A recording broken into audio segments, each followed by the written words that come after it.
USC, of course, had a short undefeated run through the regular season before losing the Pac-12 championship game and opted out of postseason play in 2020. But most teams across the country trying to forget that season anyway and look forward to 2021. Don't have an exact date on spring practice, but most likely here in just a couple weeks. We got Matt Lowry on the line from Conquest Chronicles. Please join him and the rest of the crew on over at SB Nation. Matt, how we doing today? Doing pretty good. And I know you mentioned it. We haven't heard anything about spring practice quite yet. I'm sure they're still trying to figure out how they're going to do it. There's been a lot of workouts, conditioning, but the moment they say it's a go or the moment it happens, I know we'll know a lot about it and we'll get to it, but be prepared for it to start here pretty shortly, actually. Well, let's get to the defense here because that's what you wanted to talk about, and for good reason. A lot of shakeups in the back seven. So let's start at linebacker and the way things stand right there and who you expect to need to step up. Well, starting at linebacker, and this has been a thing for the Trojans because, as we've mentioned before, I want to say months ago and even through the season, that the depth at linebacker is something that has been kind of troubling, to say the least.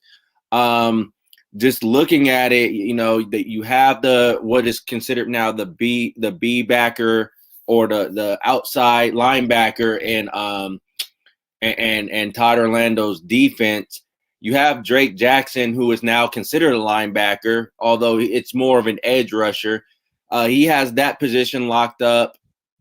You can expect to see Hunter Echols, who also decided to stay for a senior season, as well as Giuliano Palalenko. Those guys will see rotational time. So I would expect that we would see Drake Jackson. He has that position locked up. That's, and having him back, that's a huge thing. Now, the biggest thing is at middle is at MAC linebacker, at the middle linebacking position, where now you kind of have to figure out where you go from there. The reason I say that is because, again, Palote Neoteote ended up transferring. Now, we don't know where he's going to transfer to. We haven't heard anything about where he's transferring to or if he's going to return. There's nothing that has come out about that. But USC did try to shape up that position in recruiting, thankfully. But again, you have some solid names here. You have Raylan Garforth, who actually had a pretty solid season. I want to say his freshman year, 2020. It was kind of shaky. But you get two key guys coming back.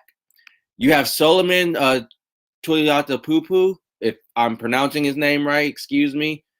You have him returning, and he missed the last 2 years due to injury. And everyone remember he came out of Mater Dei. A lot of excitement about him. Missed his freshman season due to injury. Was expected to have a big role, however, was injured before the 2020 season. You also have Jordan Iosefa, who was also hurt last year as well. Had again another guy who had a lot of injuries, loads of injuries last season. But again, he could. He could finally be healthy and see some rotational time if there's a struggle or if you need to rotate guys in and out. Also, Taylor Katoa, that's a name we haven't heard in a while. He's been out serving I believe a 2 to 3 year LDS mission. We knew that when he committed to USC that he would be gone serving that mission, but he returns to the team. Also had an ACL. He also tore his ACL as well before last season. So thankfully, USC has some depth at the MAC backer, but a lot of guys who are either returning from injury or have not seen playing time due to injury. So you have that. Moving over to the rover linebacker. This is a position I'm going to be interested to see how that plays out. You have Kaani Mauga, who was also another solid linebacker, will give you some solid rotation time. He returns. You have Elijah Winston, who also saw some playing time, but he was also injured as well. He ended up seeing rotational time in and out during last season, but again, injuries hampered him at that position. And their freshman linebacker, Rajon Davis. Now, if you remember here, Rajon Davis was an LSU commit. He was committed to LSU for quite some time, decommitted from LSU, and on National Signing Day, he committed to the Trojans, which a lot of people saw after his decommitment from LSU. Expect him to see some playing time.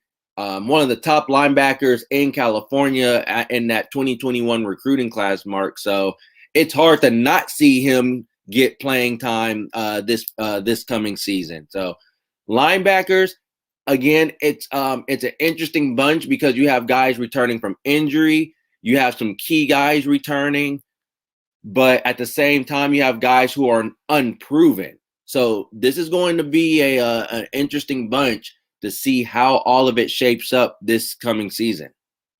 Mayuga, a good guy to have back, second on the team with 41 tackles. And yeah, you mentioned Rajon Davis, probably not pronouncing his first name. I know there's a specific pronunciation to it. Looks like Rajon Davis, but you said it right. I did not. I'm going to get used to that. But stayed at home when it all came to roost and the dust settled after he had committed to LSU, as you mentioned, out of Santa Ana as the fourth rated outside linebacker in the country. And maybe even Julian Simon, who's a top recruit, eighth rated outside linebacker in the country. Maybe he out of Washington can make his presence known here in 21, even though unfortunately neither one of them's on campus and will participate in the spring. They'll be here at USC in June to get those individual workouts in.